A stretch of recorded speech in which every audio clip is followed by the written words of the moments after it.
Hello everyone. कुछ साल पहले मैं नीट की तैयारी कर रही थी, उन लाखों बच्चों की तरह, और मुझे भी एक सीट नहीं मिला था उन लाखों बच्चों की तरह। मेरा भी सपना टूटा था। मैं सोच रही थी कि कैसे संभालूं खुद को।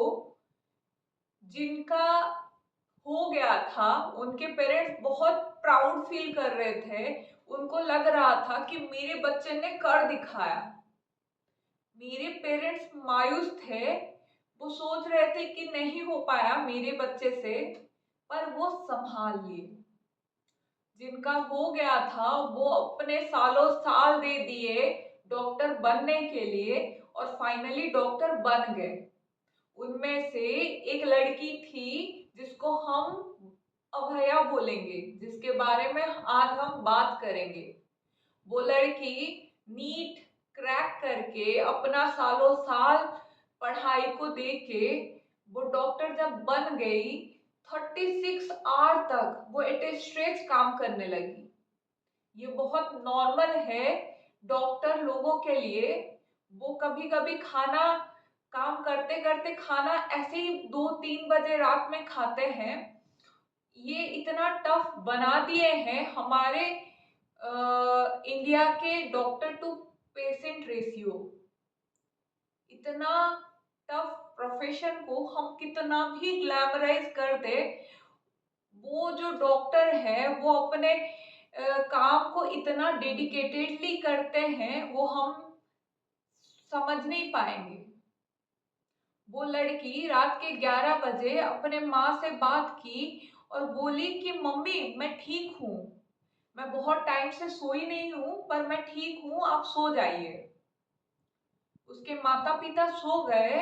वो फिर से राउंड मारने के लिए चली गई। वो काम करते करते रात 2 बजे अपने कलीग के साथ खाना खाने बैठी।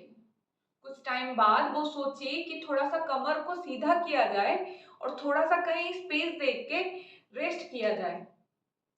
उसको लगा सेमिनार हॉल सही है, मैं सिक्योर हूँ, वहां पे जाके थोड़ा सा रेस्ट करती हूँ। उसको ये क्यों लगा सिक्योर हूँ?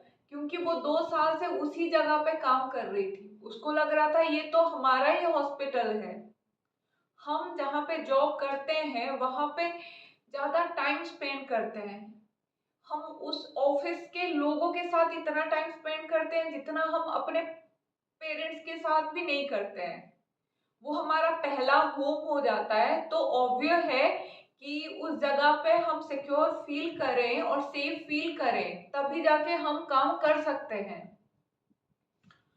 वो जब सेमिनार हॉल में जाके सोई, कट टू उसके अगले दिन उसके माँ बाप को एक कॉल गया कि आपकी बेटी आपके बेटी का तबीयत खराब है, आप आ जाइए। फिर कॉल गया कि आपकी बेटी ने सुसाइड कर दी है, आप आ जाइए। जब उसके माँ बाप पहुंचे, हॉस्पिटल के अंदर घुसने नहीं दिया गया। 1 घंटा नहीं, 3 घंटा तक उनको बाहर वेट करवाया गया। जब वो झगड़ा करके अंदर घुसे, वो देखे उनकी बेटी सेमी न्यूड अवस्था में पड़ी हुई है। उसके माथे से लेके पैर तक हर जगह पे चोट लगा है और खून निकल रहा है। उसके आंखों में चश्मा धंस गया है। उसके पैर फैला हुआ है, वो 90 डिग्री में है। उसका पेल्विक ग्रिडल को तोड़ दिया गया है। उसके माथे को वॉल के साथ घिसा गया है और वो अभी इस दुनिया में नहीं है।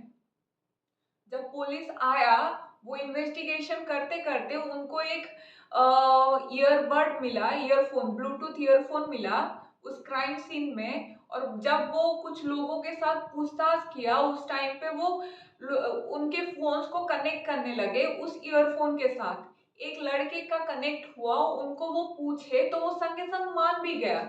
जब सीसीटीवी में देखा गया तो सीसीटीवी से पता चला कि वो लड़का ईयरफोन डाल के अपने गले में 4 बजे के आसपास वो उस सेमिनार हॉल के तरफ जा रहा था, और 40 मिनट के बाद बिना ईयरफोन के वो वापस आया और चुपचाप अपने घर गया और वो सो गया। जब इन्वेस्टिगेशन चल रहा था, उसके फोन के साथ ईयरफोन कनेक्ट हुआ और वो उसी टाइम पे मान गया अपना क्राइम। वो ये माना कि वो वहां पे था, अवेलेबल था, वही किया है, रेप हुआ है और सिर्फ वही इन्वॉल्व था। जब ऑटोप्सी का रिपोर्ट आया, उस रिपोर्ट में पता चला कि लड़की के बॉडी में 151 ग्राम का सीमेन प्रेजेंट था। ये एक लड़के से पॉसिबल नहीं है। इसका मतलब ये है कि मल्टीपल इंसान उसमें इन्वॉल्व थे, पर वो लड़का बोल रहा था कि सिर्फ वो इन्वॉल्व था। ये इशारा कर रहा था गैंग रेप की तरफ। उसके साथ रेप हुआ है, सेक्सुअल असल्ट हुआ है, उसके बाद उसको मारा गया है। प्रिंसिपल, जो उस कॉलेज के प्रिंसिपल थे, वो कुछ टाइम के अंदर रिजाइन दे दिए। वो कोई स्टेटमेंट नहीं दिए और वो बोले कि ये मेरी बेटी की तरह थी, मैं ये देख नहीं पा रहा हूँ, इसलिए मैं रिजाइन कर रहा हूँ।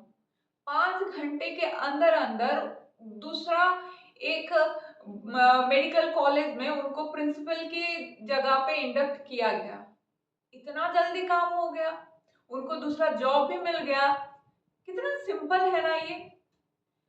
14 अगस्त के रात में जब लेडी डॉक्टर और नर्सेस प्रोटेस्ट कर रहे थे और ये प्रोटेस्ट पीसफुल था, उस टाइम पे बहुत सारे लोग उन पे अटैक कर रहे हैं और हॉस्पिटल में तोड़फोड़ कर रहे हैं। 14 अगस्त को सीबीआई को ये केस दिया गया। सीबीआई कोलकाता पहुंच गई थी और जांच शुरू कर चुकी है। इसका फैसला क्या आएगा ये हमें नहीं पता। कितने जनों को अरेस्ट किया जाएगा नहीं पता। लास्ट में क्या उनको फांसी मिलेगा ये भी नहीं पता। हमारी सोसाइटी कितनी अजीब है ना। लोग कहते हैं जब रेप होता है पक्का वो मांगी होगी। क्या 3 साल की वो बच्ची जिसको उसके ही स्कूल के वैन ड्राइवर ने रेप किया था वो भी मांगी थी? उसका क्या? लोग कहते हैं लड़कियों को स्ट्रेंजर्स के साथ ज्यादा फ्रेंडली नहीं होना चाहिए। ब्रो, सेक्सुअल हैरेसमेंट के हिस्ट्री उठा के देख लो, उसके ही आसपास वाले इन्वॉल्व रहते हैं। लोग कहते हैं लड़कियों को रात में बाहर नहीं निकलना चाहिए। दिन के उजाले में भी सेक्सुअल हैरेसमेंट होता है। लोग कहते हैं लड़कियों को क्लब्स बार्स नहीं जाना चाहिए। वो बच्ची जो रिलीजियस यात्रा में निकली थी उसका क्या गलती था? लोग कहते हैं पक्का वो ऐसे वैसे कोई ड्रेस पहनी होगी। ड्रेस क्या पहनती है वो डिपेंड करता है, उससे वो सिग्नल मिलता है। जो नॉन पहनते हैं उससे भी कोई सिग्नल मिल जाता है क्या? लोग कहते हैं पक्का वो कोई ऐसी वैसी प्रोफेशन में होगी।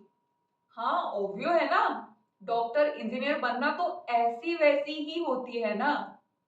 लोग कहते हैं बेटी बचाओ, बेटी पढ़ाओ, बेटी बढ़ाओ।